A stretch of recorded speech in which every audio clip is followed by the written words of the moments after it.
नमस्ते, मैं हूँ स्ट्रेंजर एक्सप्लेनर और आपका स्वागत है। आज हम एक बहुत ही प्रेरणादायक और जीवन को बदलने वाली किताब के बारे में बात करने वाले हैं, जिसका नाम है the power of your subconscious mind. यह किताब डॉक्टर जोसेफ मर्फी ने लिखी है और इसमें बताया गया है कि कैसे हमारा अवचेतन मन सबकॉन्शियस माइंड हमारी जिंदगी पर गहरा प्रभाव डालता है और इसे बदलने की शक्ति रखता है। आज हम खासतौर पर दूसरे अध्याय के बारे में बात करेंगे।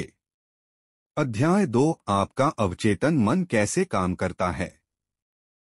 इस अध्याय में डॉक्टर मर्फी हमें यह समझाते हैं कि हमारा अवचेतन मन कैसे काम करता है और यह कैसे हमारी सोच, आदतों और जीवन की घटनाओं को प्रभावित करता है। इस अध्याय को समझने के लिए हम 3 मुख्य बातें देखेंगे। एक, अवचेतन मन का काम करने का तरीका। डॉक्टर मर्फी बताते हैं कि हमारा अवचेतन मन एक विशाल डेटाबेस की तरह है, जिसमें हमारे सभी अनुभव, विचार और भावनाएं संग्रहित होती हैं। यह मन हमारे जागरूक विचारों से प्रभावित होता है और इन्हें अपनी भाषा में अनुवाद करके कार्य करता है। 2, सुझाव और विश्वास। हमारा अवचेतन मन हमारे द्वारा दिए गए सुझावों और हमारे विश्वासों को मानता है। अगर हम लगातार अपने मन को सकारात्मक सुझाव और विश्वास देते हैं, तो हमारा अवचेतन मन इन्हें वास्तविकता में बदलने की कोशिश करता है। 3, प्रतिक्रिया और परिणाम। हमारा अवचेतन मन हमारे विचारों और विश्वासों पर आधारित प्रतिक्रिया देता है, जिससे हमारी जीवन की परिस्थितियां और घटनाएं उत्पन्न होती हैं। सकारात्मक विचार और विश्वास सकारात्मक परिणाम लाते हैं, जबकि नकारात्मक सोच नकारात्मक परिणाम उत्पन्न करती है। इस अध्याय से सीखने वाले मुख्य पाठ। आपका अवचेतन मन आपके अनुभवों, विचारों और भावनाओं का भंडार है। सुझाव और विश्वास आपके अवचेतन मन को प्रभावित करते हैं और आपकी वास्तविकता को आकार देते हैं। सकारात्मक सोच और विश्वास आपके जीवन में सकारात्मक परिणाम ला सकते हैं। तो चलिए the power of your subconscious mind के इस दूसरे अध्याय की गहराई से समझते हैं और देखते हैं कि कैसे हम अपने अवचेतन मन की कार्यप्रणाली का उपयोग कर सकते हैं। 2, आपका मस्तिष्क कैसे काम करता है। आपका मस्तिष्क आपकी सबसे कीमती संपत्ति है। यह हमेशा आपके साथ है, लेकिन इसकी सबसे अद्भुत शक्तियां आपको तभी मिल पाएंगी जब आप इसका उपयोग करना सीख लेंगे। जैसा हम देख चुके हैं, आपके मस्तिष्क के 2 स्तर हैं, चेतन या तार्किक स्तर और अवचेतन या अतार्किक स्तर। आप अपने चेतन मन से विचार करते हैं, आपके आदतन विचार आपके अवचेतन मन में उतर जाते हैं, जो आपके विचारों की प्रकृति के अनुरूप परिस्थितियां बनाता है। आपका अवचेतन मन आपकी भावनाओं का स्थान है। यह रचनात्मक है। अगर आप अच्छा सोचते हैं तो आपको अच्छे परिणाम मिलेंगे। अगर आप बुरा सोचते हैं तो आपको बुरे परिणाम मिलेंगे। आपका मस्तिष्क इसी तरह काम करता है। याद रखने वाली सबसे महत्वपूर्ण बात यह है, जब अवचेतन मन किसी विचार को स्वीकार कर लेता है तो वह इस पर काम करने लगता है। आश्चर्यजनक और सूक्ष्म सत्य यह है कि अवचेतन मन का नियम अच्छे तथा बुरे दोनों तरह के विचारों पर समान रूप से काम करता है। अगर इस नियम का नकारात्मक प्रयोग किया जाए तो यह असफलता, कुंठा और दुख उत्पन्न करता है। दूसरी तरफ, अगर आपकी आदतन सोच सद्भावनापूर्ण और सृजनात्मक है, तो आपको आदर्श सेहत, सफलता और समृद्धि मिलती है। जब आप सही तरीके से सोचने और महसूस करने लगते हैं, तो आपको मानसिक शांति और स्वस्थ शरीर हमेशा मिलते हैं। आप मानसिक रूप से जिसे भी सच मानेंगे और जिसका दावा करेंगे, आपका अवचेतन मन उसे स्वीकार कर लेगा और उसे साकार कर देगा। आपको तो बस अपने अवचेतन मन से अपने विचार को स्वीकार भर करवाना है। इसके बाद अवचेतन मन का नियम आपकी मनचाही सेहत, शांति और समृद्धि उत्पन्न कर देगा। आप आदेश देते हैं और आपका अवचेतन उस पर छोड़ी गई वैचारिक छाप को साकार करने के लिए पूरी निष्ठा से काम करता है। आपके मस्तिष्क का नियम यह है, आपके अवचेतन मन की प्रतिक्रिया आपके चेतन मन में रखे गए विचार की प्रकृति से तय होती है। मनोवैज्ञानिक और मनोविश्लेषक बताते हैं कि जब विचार आपके अवचेतन मन तक पहुंच जाते हैं तो मस्तिष्क की कोशिकाओं में उनकी छाप बन जाती है। जैसे ही आपका अवचेतन किसी विचार को स्वीकार कर लेता है, यह उसे साकार करने में तत्काल जुट जाता है। विचारों के साहचर्य के अनुसार काम करके यह अपने लक्ष्य को साकार करने के लिए ज्ञान के हर उस हिस्से का इस्तेमाल करता है जो आपने जिंदगी भर इकट्ठा किया है। यह आपके भीतर की असीमित शक्ति, ऊर्जा और बुद्धि का इस्तेमाल करता है। परिणाम पाने के लिए यह प्रकृति के सभी नियमों का इस्तेमाल करता है। कई बार यह आपकी मुश्किलों का समाधान तत्काल खोज लेता है, जबकि कई बार कई दिनों, सप्ताहों या इससे भी ज्यादा समय लग सकता है। इसके तरीके अबूझ हैं। चेतन और अवचेतन में भिन्नताएं। आपको याद रखना चाहिए कि चेतन और अवचेतन दो मस्तिष्क नहीं हैं, वे तो एक ही मस्तिष्क में होने वाली गतिविधियों के दो क्षेत्र हैं। आपका चेतन मन तार्किक मस्तिष्क है। यह मस्तिष्क का वह हिस्सा है जो विकल्प चुनता है। उदाहरण के लिए, आप अपनी पुस्तकें, अपना घर, अपना जीवन साथी चुनते हैं। आप अपने सारे निर्णय चेतन मन से करते हैं। दूसरी तरफ, आपके सचेतन चुनाव के बिना ही आपका हृदय अपने आप काम करता है और पाचन, रक्त संचार तथा सांस लेने की अनिवार्य प्रक्रियाएं चलती रहती हैं। ये सारे काम आपका अवचेतन मन करता है। इन प्रक्रियाओं के लिए आपके चेतन नियंत्रण की जरूरत नहीं होती है। आप अपने अवचेतन मन पर जो भी छाप छोड़ते हैं या आप जिसमें भी प्रबल विश्वास करते हैं, आपका अवचेतन मन उसे स्वीकार कर लेता है। यह आपके चेतन मन की तरह तर्क नहीं करता है या बहस नहीं करता है। आपका अवचेतन मन उस मिट्टी की तरह है जो किसी भी तरह के बीज को स्वीकार कर लेती है, चाहे वह अच्छा हो या बुरा। आपके विचार सक्रिय हैं, वे बीज हैं। नकारात्मक या विध्वंसात्मक विचार आपके अवचेतन मन में नकारात्मक रूप से काम करते हैं। देरसबेर वे प्रकट हो जाएंगे और अपने अनुरूप किसी नकारात्मक घटना को उत्पन्न कर देंगे। याद रखें, आपका अवचेतन मन यह साबित करने की कोई कोशिश नहीं करता है कि आपके विचार अच्छे हैं या बुरे, सही हैं या गलत। यह तो आपके विचारों या सुझावों की प्रकृति के अनुरूप प्रतिक्रिया करता है। उदाहरण के लिए, अगर आप किसी झूठी चीज को भी चेतन रूप से सच मान लें, तो आपका अवचेतन मन इसे सच मान लेगा और उसके अनुरूप परिणाम देने लगेगा, क्योंकि आपने चेतन रूप से इसे सच मान लिया था। मनोवैज्ञानिकों के प्रयोग। मनोवैज्ञानिकों और अन्य शोधकर्ताओं ने बहुत से सम्मोहित लोगों पर प्रयोग किए हैं। उनके शोध से यह स्पष्ट हो जाता है कि अवचेतन मन कोई चयन या तुलना नहीं करता है जो तार्किक प्रक्रिया के लिए जरूरी है। आपका अवचेतन मन किसी भी सुझाव को स्वीकार कर लेगा, भले ही वह सरासर झूठा हो, और सुझाव मानने के बाद यह उसकी प्रकृति के अनुसार प्रतिक्रिया करेगा। आपका अवचेतन मन कितना सुझावशील है, यह समझने के लिए एक उदाहरण देखें। अगर कोई सम्मोहन विशेषज्ञ किसी को यह सुझाव दे कि वह नेपोलियन बोनापार्ट है या कुत्ता या बिल्ली है, तो वह व्यक्ति पूरी सटीकता से उस भूमिका को निभाने लगेगा। कुछ समय के लिए उसका पूरा व्यक्तित्व बदल जाएगा। वह व्यक्ति खुद को वही मान लेगा जिसका सुझाव सम्मोहन विशेषज्ञ ने दिया है।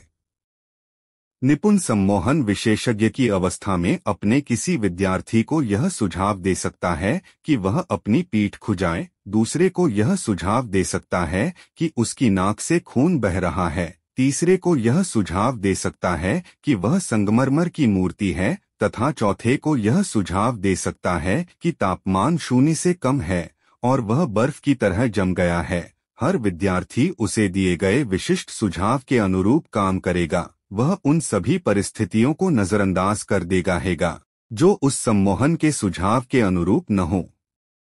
यह आसान उदाहरण आपके चेतन मन या तार्किक मस्तिष्क और आपके अवचेतन मन के अंतर को रेखांकित करता है। आपका अवचेतन मन भाववाचक और चयनहीन है। यह हर उस चीज को सच मान लेता है जिसे आपका चेतन मन सच मानता है। इसलिए यह महत्वपूर्ण है कि आप ऐसे विचार और आधार वाक्य चुनें जो आपको सुख पहुंचाए, आपका उपचार करें और आपकी आत्मा को खुशी से भरें। यथार्थवादी और कल्पनावादी का स्पष्टीकरण। चेतन मन को कई बार यथार्थवादी मन कहा जाता है क्योंकि इसका संबंध बाहरी वस्तुओं से होता है। यथार्थवादी मन ऑब्जेक्टिव माइंड बाहरी दुनिया के प्रति जागरूक रहता है। इसके अवलोकन के साधन आपकी 5 शारीरिक इंद्रियां हैं। आपका यथार्थवादी मन आपके परिवेश से संपर्क का मार्गदर्शक और निर्देशक है। आप अपनी 5 इंद्रियों के जरिए ज्ञान हासिल करते हैं। आपका यथार्थवादी मन अवलोकन, अनुभव और शिक्षा से सीखता है। जैसा पहले बताया जा चुका है, यथार्थवादी मन का सबसे बड़ा कार्य तर्क करना है। मान लें आप उन हजारों लाखों पर्यटकों में से एक हैं जो हर साल ग्रांड कैन्यन की सैर करते हैं। आप इस निष्कर्ष पर पहुंचेंगे कि यह दुनिया के सबसे अद्भुत प्राकृतिक आश्चर्यों में से एक है। यह निष्कर्ष इसकी अविश्वसनीय गहराई, चट्टानों के जटिल आकार, भिन्न भिन्न स्थानों पर रंगों की अद्भुत चित्रकारी के अवलोकन पर आधारित होगा। यह आपके यथार्थवादी मन का काम है। अवचेतन मन को अक्सर कल्पनावादी मन, सब्जेक्टिव माइंड भी कहा जाता है। आपका कल्पनावादी मन अपने माहौल के प्रति जागरूक तो होता है, लेकिन शारीरिक इंद्रियों के माध्यम से नहीं। आपका अवचेतन मन अंतर्ज्ञान से महसूस करता है। यह आपकी भावनाओं का स्थान और यादों का भंडार है। आपका कल्पनावादी मन अपने उच्चतम कार्य तब करता है जब आपकी यथार्थवादी इंद्रियां काम न कर रही हों। दूसरे शब्दों में, जब यथार्थवादी मन शिथिल हो या उनीदी अवस्था में हो, तब कल्पनावादी बुद्धि सबसे अच्छी तरह काम करती है। आपका कल्पनावादी मन आंखों की इंद्रिय के बिना देखता है। यह अतीन्द्रिय क्षमता है। यह कहीं और हो रही घटनाओं को देख व सुन सकता है। आपका कल्पनावादी मन आपके शरीर से बाहर निकलकर दूर देशों की यात्रा कर सकता है और अक्सर बहुत सटीक तथा सच्ची जानकारी ला सकता है। कल्पनावादी मन के माध्यम से आप दूसरों के विचार जान सकते हैं, बंद चिट्ठियों के मजमून पढ़ सकते हैं या कंप्यूटर डिस्क पर डिस्क ड्राइव के प्रयोग के बिना जानकारी भाप सकते हैं। जब आप अपने यथार्थवादी और कल्पनावादी मन की आपसी कार्यविधि को समझ लेते हैं, तो आप प्रार्थना की सच्ची कला सीखने की बेहतर स्थिति में पहुंच जाते हैं। अवचेतन मन चेतन मन की तरह तर्क नहीं कर सकता। आप अपने अवचेतन मन को चाहे जो बताए, उसमें बहस या विरोध करने की क्षमता नहीं होती। अगर आप इसे गलत जानकारी देंगे तो भी यह उसे सच मान लेगा। फिर यह उस जानकारी को सही बनाने के लिए काम करेगा। यह आपके गलत सुझावों को भी परिस्थितियों, अनुभवों और घटनाओं में साकार कर देगा। आपके साथ जो भी हुआ है, इसलिए हुआ है क्योंकि आपने विश्वास के माध्यम से अपने अवचेतन मन पर उसकी छाप छोड़ी है। अगर आपने गलत संप्रेषण किया है या अपने अवचेतन मन तक विकृत अवधारणाएं पहुंचाई हैं, तो उन्हें जल्द से जल्द सुधारना सबसे महत्वपूर्ण है। इसे करने का सबसे निश्चित तरीका अपने अवचेतन मन को लगातार सृजनात्मक और सद्भावनापूर्ण विचार देते रहना है। बार बार दोहराने पर आपका अवचेतन मन इन्हें स्वीकार कर लेता है। इस प्रकार आप विचार और जीवन की नई तथा ज्यादा अच्छी आदतें डाल सकते हैं, क्योंकि आपका अवचेतन मन आदत का स्थान है। आपके चेतन मन के आदतन विचार आपके अवचेतन मन में गहरे खांचे बना देते हैं। अगर आपके ये विचार सद्भावनापूर्ण, शांत और सृजनात्मक हैं, तो आपका अवचेतन मन प्रतिक्रिया करते हुए सद्भाव, शांति और सृजनात्मक परिस्थितियां उत्पन्न करेगा। क्या आप डर, चिंता और अन्य प्रकार की विनाशक सोच के शिकार हैं? इलाज है अपने अवचेतन मन की शक्ति को पहचानकर उसे स्वतंत्रता, खुशी और संपूर्ण स्वास्थ्य के आदेश देना। आपका अवचेतन मन रचनात्मक है और दैवी स्रोत के साथ एकरूप है। यह उस स्वतंत्रता, खुशी और संपूर्ण स्वास्थ्य को उत्पन्न करने लगेगा जिसका आदेश आपने पूरे विश्वास से दिया है।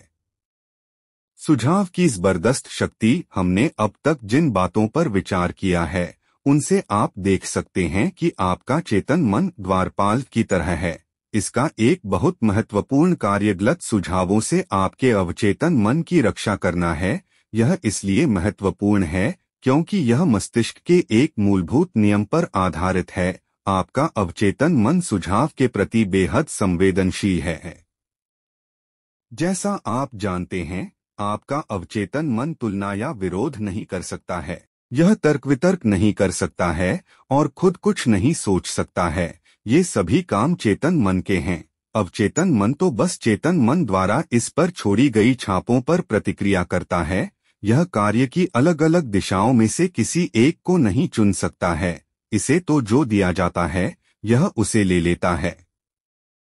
सुझाव में बहुत शक्ति होती है। कल्पना करें कि आप किसी ऐसे जहाज पर हैं जो थोड़ा हिल रहा है। आप एक भयभीत सहयात्री के पास जाकर कहते हैं, आपकी हालत अच्छी नहीं दिख रही है, आपका चेहरा बिल्कुल हरा लग रहा है।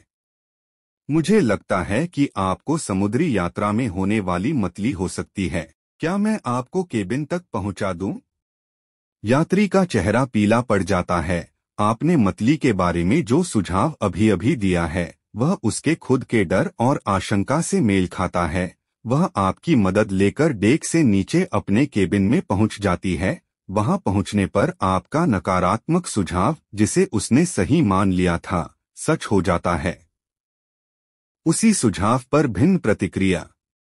यह समझना बहुत जरूरी है कि एक ही सुझाव पर अलग अलग लोग अलग अलग तरीके से प्रतिक्रिया करेंगे। ऐसा इसलिए है क्योंकि उनके विश्वास या अवचेतन की कंडीशनिंग अलग अलग होती है। मान लें सहयात्री के बजाय आप किसी जहाजी के पास जाकर कहते हैं, हेलो, आपकी हालत ठीक नहीं दिख रही है, कहीं आपको समुद्री यात्रा के कारण मतली तो नहीं आने वाली है। यह जहाजी के मिजाज पर निर्भर करता है कि वह आपके लचर मजाक पर हंसे या आपको वहां से दफा होने को कह दे। आपके सुझाव का उस पर कोई असर नहीं हुआ, क्योंकि उसके मन में यह विश्वास है कि समुद्री यात्रा में उसे कभी मतली नहीं हो सकती। इस कारण उसे जरा भी डर या चिंता महसूस नहीं होगी, उल्टे आत्मविश्वास सामने आएगा।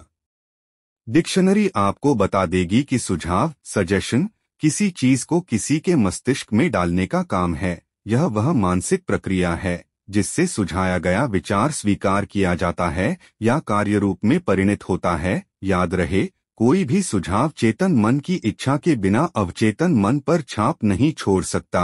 आपके चेतन मन में उस सुझाव को अस्वीकार करने की शक्ति होती है। जहाजी को समुद्री यात्रा के कारण मतली का कोई डर नहीं था। उसे पूरा भरोसा था कि वह इससे सुरक्षित है, इसलिए नकारात्मक सुझाव में उसे डराने की शक्ति नहीं थी। लेकिन आपकी सहयात्री पहले से ही बीमार होने के बारे में चिंतित थी, इसलिए आपके सुझाव के अनुरूप परिस्थितियां बन गई। हम सबके अपने अंदरूनी डर, मान्यताएं, राय होती हैं। ये अंदरूनी मान्यताएं हमारे जीवन को नियंत्रित करती हैं। सुझाव में स्वयं की कोई शक्ति नहीं होती है। इसकी शक्ति तो इस बात से उत्पन्न होती है कि आप इसे मानसिक रूप से स्वीकार कर लेते हैं। सिर्फ तभी आपकी अवचेतन शक्तियां सुझाव की प्रकृति के अनुरूप काम करती हैं। उसने अपना हाथ कैसे गंवाया? कई सालों से मैं कैक्सटन हॉल में लंदन दूत फोरम में नियमित रूप से भाषण दे रहा हूं, जिसे मैंने कुछ साल पहले स्थापित किया था। इसकी निदेशक डॉक्टर इवलिन फ्लीट ने मुझे एक आदमी के बारे में बताया जिसकी छोटी बेटी को यूमेटॉइड आर्थराइटिस और दर्दनाक चर्मरोग सोरायसिस था। कई जगह इलाज हुआ, लेकिन डॉक्टरों की तमाम कोशिशों के बाद भी कोई फायदा नहीं हुआ। वह आदमी हताश हो गया। वह खुद से और अपने दोस्तों से बार बार कहता था, अपनी बेटी को भली चंगी देखने के लिए मैं अपना दाहिना हाथ देने को भी तैयार हूं। डॉक्टर फ्लीट के अनुसार एक दिन परिवार सैरसपाटे पर गया। कार की दुर्घटना हो गई और पिता का दाहिना हाथ कंधे से अलग हो गया। अस्पताल से घर लौटने पर उसने पाया कि उसकी बेटी का आर्थराइटिस और चर्मरोग बिल्कुल ठीक हो चुका था। आपको बहुत सतर्क रहना होगा कि आप अवचेतन मन को सिर्फ वही सुझाव दें जो सही तरीके से उपचार करे, वरदान दे, ऊपर उठाए और प्रेरित करे। याद रखें, आपका अवचेतन मन मजाक नहीं समझता है, यह तो आपके आदेश का शब्दशः पालन करता है। आत्मसुझाव ने डर को किस तरह भगाया? आत्मसुझाव, सेल्फ सजेशन, का मतलब है खुद को किसी निश्चित और विशिष्ट बात का सुझाव देना। हर साधन की तरह इसके भी गलत प्रयोग से नुकसान हो सकता है, लेकिन सही तरीके से इस्तेमाल करने पर यह बहुत उपयोगी बन सकता है। जेनेट आर एक प्रतिभावान युवा गायिका थी। उसे ओपेरा प्रोडक्शन में एक महत्वपूर्ण भूमिका के ऑडिशन के लिए जाना था। वह ऑडिशन के लिए बेताब तो थी, लेकिन आशंकित भी थी। पहले भी 3 बार उसने निर्देशकों के सामने ऑडिशन दिया था, लेकिन बुरी तरह असफल हो गई थी।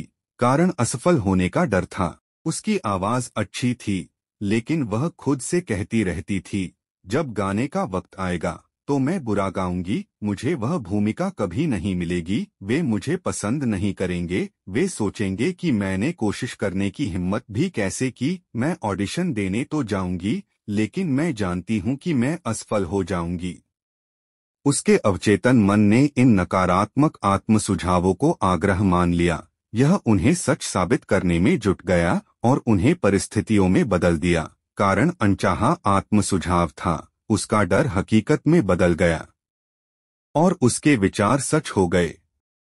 यह युवा गायिका आखिरकार अपने नकारात्मक आत्म सुझावों से उबरने में सफल हुई। उसने सकारात्मक आत्म सुझावों के माध्यम से उनका विरोध करके यह काम किया।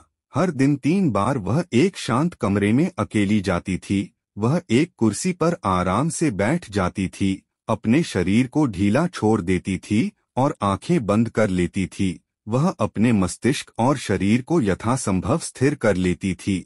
शारीरिक निष्क्रियता मानसिक निष्क्रियता को प्रेरित करती है और मस्तिष्क को सुझाव के प्रति अधिक ग्रहणशील बना देती है। डर के सुझाव का प्रतिकार करने के लिए वह खुद से बार बार कहती थी, मैं बहुत अच्छा गाती हूँ, मैं शांत, संतुलित, आत्मविश्वासी हूँ। हर बार वह इस कथन को धीरे धीरे, शांति से और भावना के साथ 5 से 10 बार दोहराती थी। वह दिन में 3 बार यह काम करती थी और 1 बार रात को सोने से ठीक पहले। 1 सप्ताह बाद वह बहुत शांत और आत्मविश्वासी हो गई। जब निर्णायक दिन आया तो उसने बहुत बढ़िया ऑडिशन दिया और उसे भूमिका मिल गई। उसकी याद कैसे लौटी? 75 साल की एक महिला को हमेशा से अपनी याददाश्त पर गर्व था। हालांकि बाकी सबकी तरह वह भी कभी कभार चीजें भूल जाती थी, लेकिन वह इस तरफ ध्यान नहीं देती थी। बहरहाल, जब उसकी उम्र बढ़ी तो वह भूलने के मौकों पर ध्यान देने लगी और उनके बारे में चिंता करने लगी। जब भी वह कोई चीज भूल जाती थी तो हर बार खुद से कहती थी, बुढ़ापे के कारण मेरी याददाश्त कमजोर होती जा रही है। इस नकारात्मक आत्म सुझाव के कारण वह और ज्यादा नाम तथा घटनाएं भूलने लगी। वह हताश हो गई। सौभाग्य से उसे यह एहसास हो गया कि वह खुद को किस तरह नुकसान पहुंचा रही है। उसने इस प्रक्रिया को उलटने का संकल्प किया। जब भी वह सोचने लगती थी, मेरी याददाश्त कमजोर होती जा रही है, तो वह रुक जाती थी। यही नहीं, वह जानबूझकर इस प्रक्रिया को उलट देती थी। दिन में कई बार वह सकारात्मक आत्म सुझाव का अभ्यास करती थी। वह खुद से कहती थी, आज से मेरी याददाश्त हर तरह से सुधर रही है। मुझे जो भी याद रखना चाहिए वह मुझे हर पल हर जगह हमेशा याद रहेगा। मुझे घटनाएं स्पष्टता से याद रहेंगी। मैं जो भी याद करना चाहूंगी वह मुझे तत्काल याद आ जाएगा। मुझ में हर दिन तेजी से सुधार हो रहा है। बहुत जल्दी मेरी याददाश्त पहले से बहुत अच्छी हो जाएगी। 3 हफ्ते बाद उसकी याददाश्त सामान्य हो गई। उसने किस तरह बुरे स्वभाव पर काबू पाया? एक व्यक्ति मेरे पास परामर्श लेने आया। उसका वैवाहिक जीवन और कैरियर दोनों ही गंभीर संकट में थे। ड्यूडी की समस्या यह थी कि वह बहुत चिड़चिड़ा और गुस्सैल था। वह इसके बारे में खुद चिंतित था, लेकिन अगर कोई दूसरा इस बारे में उससे बात करने की कोशिश करता था तो वह आग बबूला हो उठता था। वह खुद से बार बार कहता था कि सब लोग उसे सता रहे थे और उसे उनसे अपनी रक्षा करनी थी। इस नकारात्मक आत्म सुझाव को दूर करने के लिए मैंने उसे सकारात्मक आत्म सुझाव का प्रयोग करने की सलाह दी। दिन में कई बार सुबह, दोपहर और रात को सोने से पहले उसे खुद से बार बार यह कहना था, आगे से मैं ज्यादा अच्छे स्वभाव का बनूंगा। अब मेरी सामान्य मनोदशा खुशी, सुख और खुशमिजाजी की हो रही है। हर दिन मैं अधिक प्रेम करने काबिल और समझदार बन रहा हूँ। मैं अपने आसपास के सभी लोगों के लिए आनंद और सद्भावना का केंद्र रहूंगा तथा अपने अच्छे व्यवहार से उन्हें खुश कर दूंगा। यह सुखद खुशनुमा स्वभाव अब मेरी सामान्य सहज मानसिक स्थिति बन रही है। मैं एहसानमंद हूँ। 1 महीने बाद उसकी पत्नी और सहकर्मी कहने लगे कि अब उसके साथ रहना बहुत अच्छा हो गया है। बाहरी सुझाव पर कुछ टिप्पणियां। बाहरी सुझाव हेटेरोसजेशन का मतलब है किसी दूसरे व्यक्ति के सुझाव। सभी युगों और दुनिया के हर हिस्से में सुझाव की शक्ति ने मानव जाति के जीवन में प्रमुख भूमिका निभाई है। राजनीतिक मान्यताएं, धार्मिक आस्थाएं और सांस्कृतिक परंपराएं बाहरी सुझाव की शक्ति की बदौलत ही फलती फूलती और कायम रहती हैं। सुझाव का प्रयोग स्वयं को अनुशासित और नियंत्रित करने के साधन के रूप में किया जा सकता है। इसका प्रयोग दूसरों पर नियंत्रण करने के लिए भी किया जा सकता है, जिन्हें मस्तिष्क के नियमों की समझ नहीं है। सृजनात्मक रूप में यह अद्भुत और बेहतरीन है। नकारात्मक रूप में यह मस्तिष्क की प्रतिक्रिया के सभी प्रतिमानों पैटर्न्स में सबसे विध्वंसात्मक है। इसके परिणाम दुख, असफलता, कष्ट, बीमारी और तबाही हो सकते हैं। क्या आपने इनमें से किसी को स्वीकार किया है? पैदा होने के बाद से हम पर नकारात्मक सुझावों की बमबारी होने लगती है, चूंकि हम यह नहीं जानते हैं कि उनका विरोध कैसे किया जाए। इसलिए अचेतन रूप से हम उन्हें स्वीकार कर लेते हैं और अपने अनुभव में बदल लेते हैं। नकारात्मक सुझावों के कुछ उदाहरण हैं। तुम कुछ नहीं कर सकते। तुम कभी कुछ नहीं बन पाओगे। तुम्हें ऐसा नहीं करना चाहिए। तुम असफल हो जाओगे। तुम्हारी सफलता की बिल्कुल संभावना नहीं है। तुम बिल्कुल गलत हो। इससे कोई फायदा नहीं होगा। महत्वपूर्ण यह नहीं है कि तुम क्या जानते हो, महत्वपूर्ण तो यह है कि तुम किसे जानते हो। दुनिया रसातल को जा रही है। क्या फायदा, किसी को कोई फर्क नहीं पड़ता है। इतनी ज्यादा कोशिश करने से कोई फायदा नहीं है। तुम्हारी उम्र अब ज्यादा हो चुकी है। स्थितियां बिगड़ती जा रही हैं। जिंदगी मशीनी चक्की बनकर रह गई है। प्रेम सिर्फ पक्षियों के लिए है। तुम कभी नहीं जीत सकते। सावधान रहना, तुम्हें भयंकर बीमारी हो सकती है। कोई भी भरोसे के काबिल नहीं है। इस तरह के बाहरी सुझावों को स्वीकार करके आप उन्हें साकार करने में सहयोग देते हैं। बचपन में आप दूसरों के सुझावों का विरोध नहीं कर सकते थे।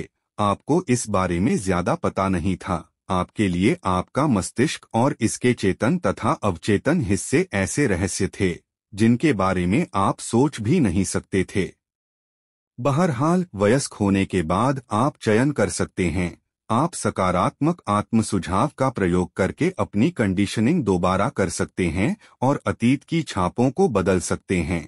इसका पहला कदम उन बाहरी सुझावों के प्रति जागरूक बनना है जो आप पर काम कर रहे हैं। अगर जांच न की जाए तो वे व्यवहार के ऐसे संस्कार डाल सकते हैं जो आपको व्यक्तिगत और सामाजिक जीवन में असफल बना देंगे।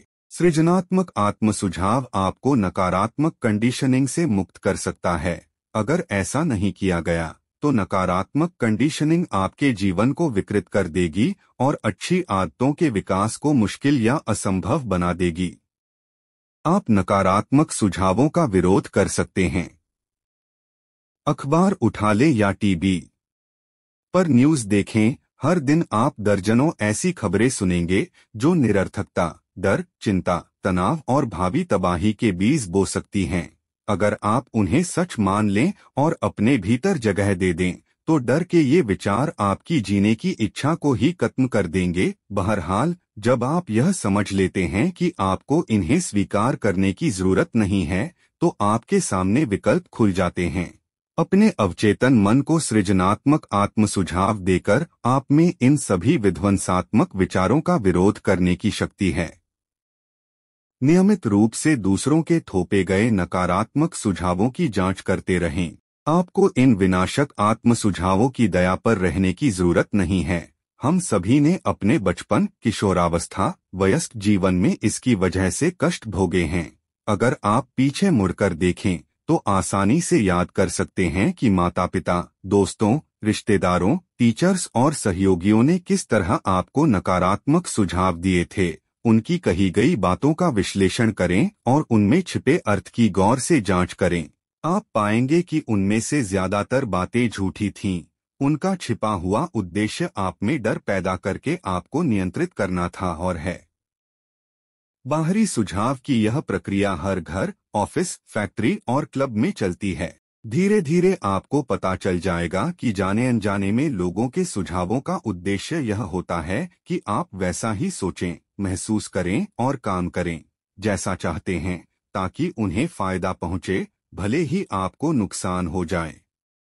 किस तरह सुझाव ने एक आदमी की जान ली। मेरे दूर के एक रिश्तेदार ने भारत की एक मशहूर महिला भविष्यवक्ता क्रिस्टल गेजर से अपना भविष्य पूछा। ज्योतिषी ने उसे बताया कि उसका दिल बहुत कमजोर है और वह अगली अमावस्या को मर जाएगा।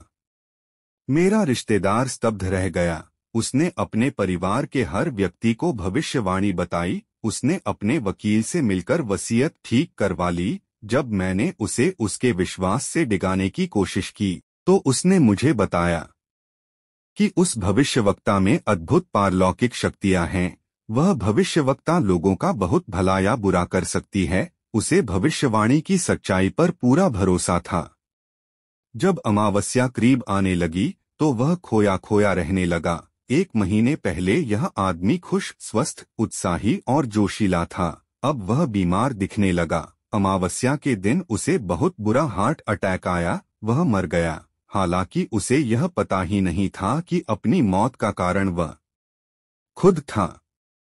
हम में से कितनों ने इस तरह की कहानियां सुनी हैं और यह सोचकर थोड़े कांपे हैं कि यह दुनिया रहस्यमय अनियंत्रित शक्तियों से भरी पड़ी है।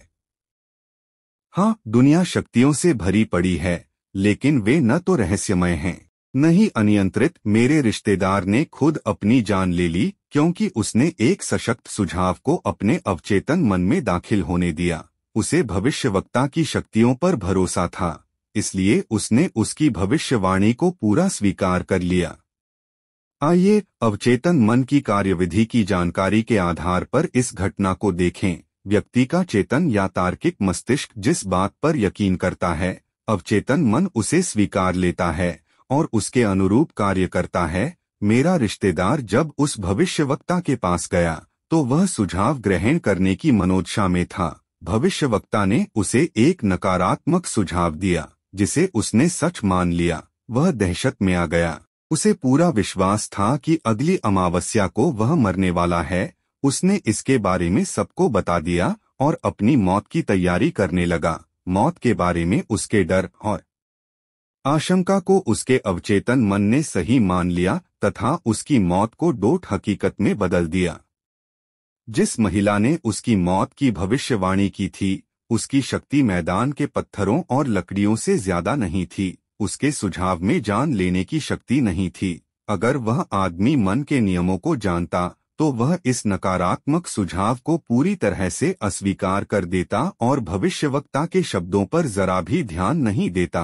अगर वह जानता कि वह अपने ही विचारों और भावनाओं द्वारा नियंत्रित है तो वह जिंदा रह सकता था। तब भविष्यवक्ता की भविष्यवाणी बख्तरबंद टैंक पर फेंकी गई रबड़ की गेंद जैसी होती। वह आसानी से उसके सुझाव को नकार सकता था और हवा में उड़ा सकता था, जिससे उसे कोई नुकसान नहीं होता।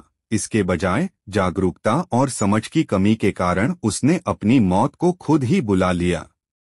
दूसरों के सुझावों में अपनी कोई शक्ति नहीं होती है। आप अपने विचारों द्वारा उन्हें शक्ति देते हैं। आपको अपनी मानसिक सहमति देनी होती है। आपको उस विचार को स्वीकार करना होता है, तब वह विचार आपका बन जाता है और आपका अवचेतन उसे साकार करने के लिए काम करता है। याद रखें, आपके पास चुनने की क्षमता है। जिंदगी चुनें, प्रेम चुनें, सेहत चुनें, माने गए प्रमुख आधार वाक्यों की शक्ति प्राचीन यूनान के ज़माने से दार्शनिक और तर्कशास्त्रियों ने सिलोजिज्म नामक तर्क का अध्ययन किया है। सिलोजिज्म में मस्तिष्क व्यावहारिक संदर्भ में तर्क करता है। इसका मतलब यह है कि आपका चेतन मन जिस प्रमुख आधार वाक्य को सच मानता है, उसी से वह निष्कर्ष तय होता है जिस पर आपका अवचेतन मन पहुंचेगा। इस बात से कोई फर्क नहीं पड़ता है कि वह सवाल या समस्या कौन सी है। अगर आधार वाक्य सही है तो निष्कर्ष अवश्य सही होगा। उदाहरण के लिए, हर गुण प्रशंसनीय है, दयालुता एक गुण है, इसलिए दयालुता प्रशंसनीय है। या यह सभी निर्मित चीजें बदलती और खत्म होती हैं, मिस्र के पिरामिड निर्मित चीजें हैं, इसलिए पिरामिड बदलेंगे और खत्म होंगे। पहले वाक्य को प्रमुख आधार वाक्य कहा जाता है और सही आधार वाक्य से सही निष्कर्ष निकलते हैं।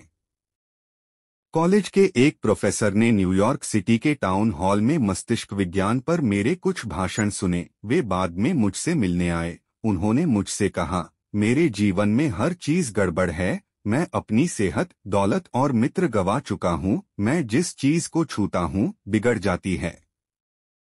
मैंने उन्हें समझाया कि उनकी समस्याएं तार्किक रूप से उनके आत्मविनाशक प्रमुख आधार वाक्य से उत्पन्न हुई हैं। अपने जीवन को बदलने के लिए उन्हें अपने चिंतन में एक नया प्रमुख आधार वाक्य स्थापित करना होगा।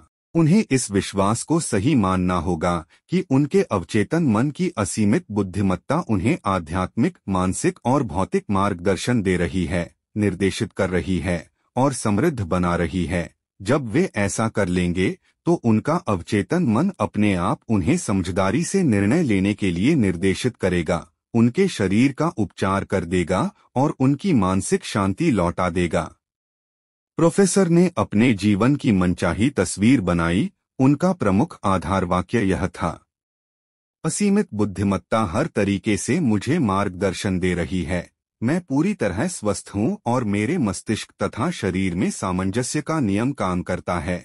मेरे पास सौंदर्य, प्रेम, शांति और प्रचुरता हैं। सही कर्म और दैवी विधान के सिद्धांत मेरे पूरे जीवन पर शासन करते हैं। मैं जानता हूँ कि मेरा प्रमुख आधार वाक्य जीवन के शाश्वत नियमों पर आधारित है और मैं जानता, महसूस करता तथा विश्वास करता हूँ कि मेरा अवचेतन मन मेरे चेतन मन की विचार प्रकृति के अनुरूप प्रतिक्रिया करेगा।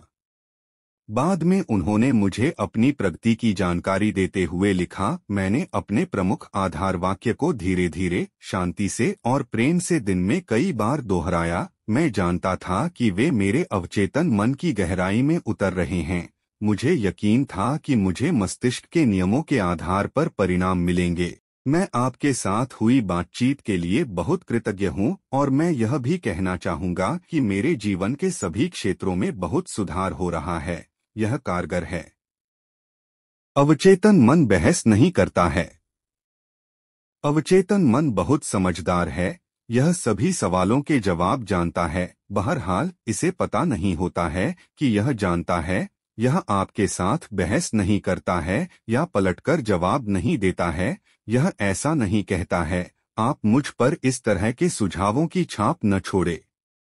जब आप कहते हैं, मैं यह नहीं कर सकता, मेरी उम्र बहुत ज्यादा हो गई है, मैं इस जिम्मेदारी को नहीं निभा सकता, मैं गलत जगह, गलत घर में पैदा हो गया था, मैं सही नेताओं को नहीं जानता हूँ, तो आप इन नकारात्मक विचारों को अपने अवचेतन में भर रहे हैं। यह इनके अनुरूप प्रतिक्रिया करता है। आप दरअसल अपनी ही भलाई का रास्ता रोक रहे हैं।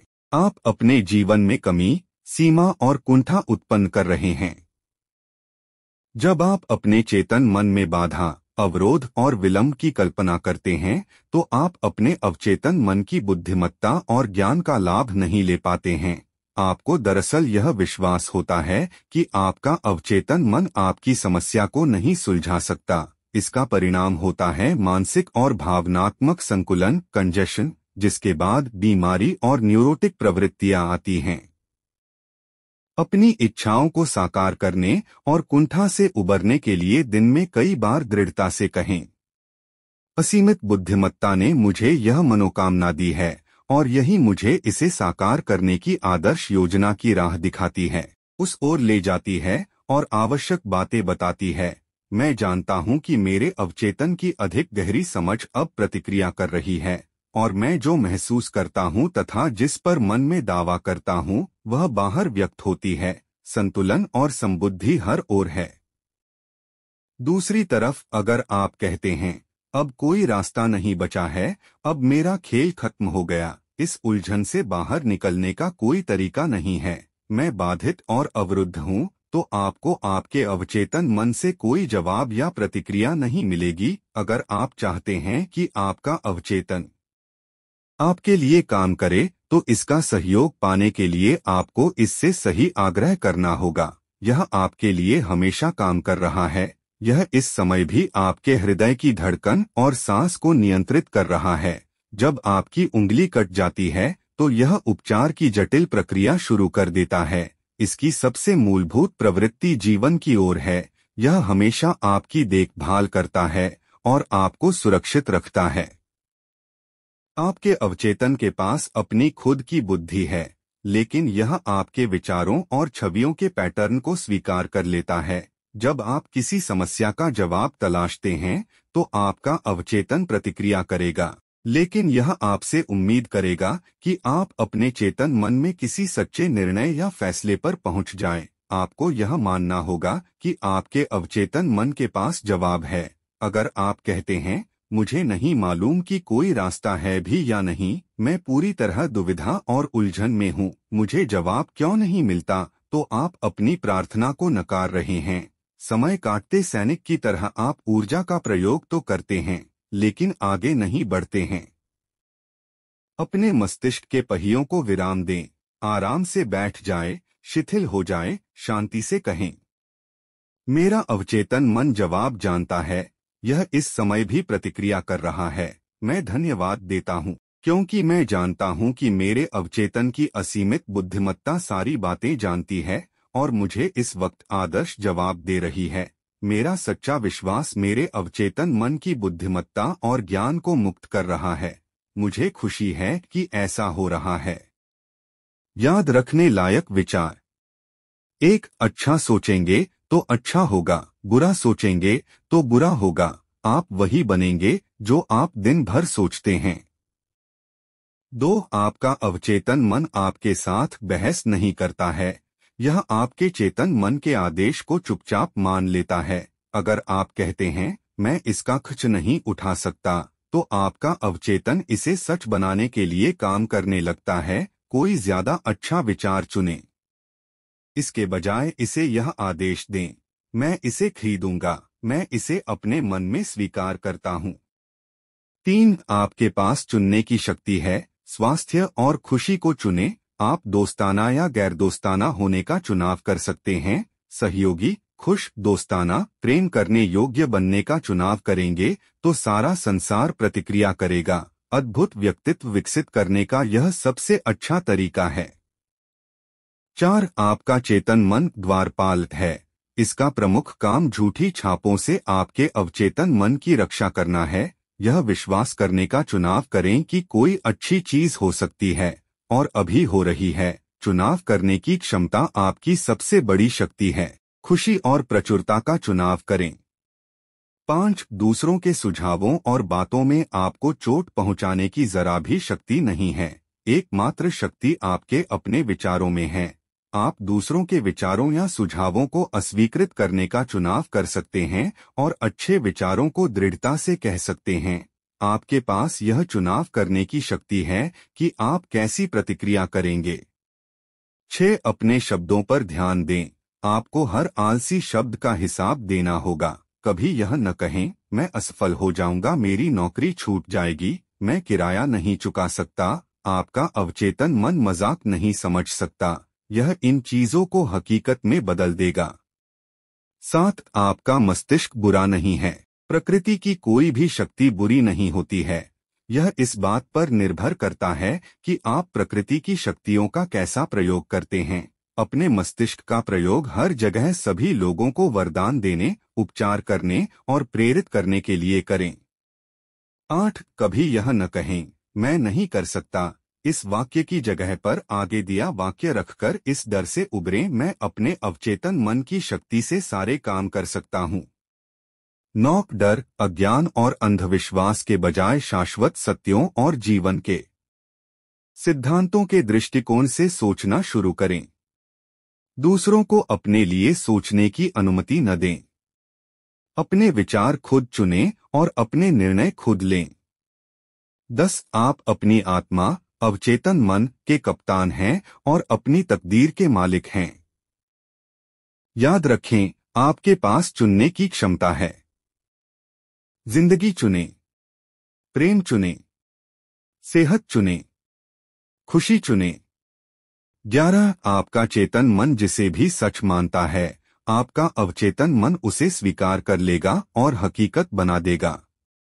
खुशकिस्मती, दैवी मार्गदर्शन, सही कर्म और जीवन की सभी नियामतों में विश्वास करें। धन्यवाद दोस्तों, इस वीडियो को अंत तक देखने के लिए। अगर आपको यह वीडियो पसंद आई हो और आप किताबों की अद्भुत दुनिया में और भी गहराई में जाना चाहते हैं, तो हमारे चैनल स्ट्रेंजर एक्सप्लोर्स को सब्सक्राइब करना न भूलें। सब्सक्राइब करने के फायदे। 1 रोचक और गहन बुक रिव्यू, हर हफ्ते हम आपके लिए नए और क्लासिक किताबों के रोचक रिव्यू लेकर आते हैं। 2 लेखक इंटरव्यू, जानिए अपने पसंदीदा लेखकों की सोच और उनकी लेखन प्रक्रिया के बारे में। 3 विशेष पुस्तक चर्चाएं, हमारे साथ किताबों पर गहरी और दिलचस्प चर्चाओं का हिस्सा बने। 4 बुक लवर्स की कम्युनिटी, हमारे चैनल के सब्सक्राइबर बनकर एक जीवंत और सहायक बुक कम्युनिटी का हिस्सा बने। 5 गिवअवे और प्रतियोगिताएं, हमारे विशेष गिवअवे और प्रतियोगिताओं में भाग लें और शानदार पुरस्कार जीतें। तो देर किस बात की, अभी सब्सक्राइब का बटन दबाएं और हमारे बुक लवर्स परिवार का हिस्सा बनें। यह बिल्कुल मुफ्त है और आपके लिए ढेर सारा ज्ञान और मनोरंजन लेकर आता है। धन्यवाद और जुड़े रहिए स्ट्रेंजर एक्सप्लोर्स के साथ, जहां हर किताब एक नया रोमांच है।